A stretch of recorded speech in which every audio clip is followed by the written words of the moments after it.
stating the obvious, perhaps, but it is remarkable nonetheless. I mean, our data goes back to 1910, Carol, so over 100 years worth of data, and it's smashed it. The previous record actually was set in 1995, but just over the last day or so we've topped that one. So we're already at almost 500 millimetres of rain for December, January and February, and of course we've got another 10 days or so of February to go. And there's plenty more rain in the forecast. Bit of a lull through this week, thankfully, but there is more rain forecast for next week. And it's all, of course, down to the jet stream, as we know.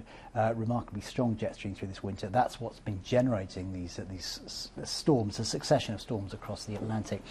An interesting footnote, actually, is that while it's been all about the wind and the rain across most parts of the country, it's been remarkably mild. Many of us haven't seen a flake of snow.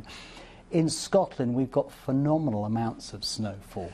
So while we've had wet weather down south, too much of it, colossal amounts of snow, metres of snow in the Scottish Highlands, and that presents its own problems with avalanche risk.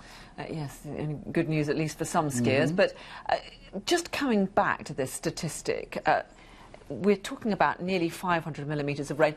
That is what? That is a total amount that has been collated over a particular specific period. How is this measured, and how serious is that in relation to what we would normally expect during the winter? Well, it's an average.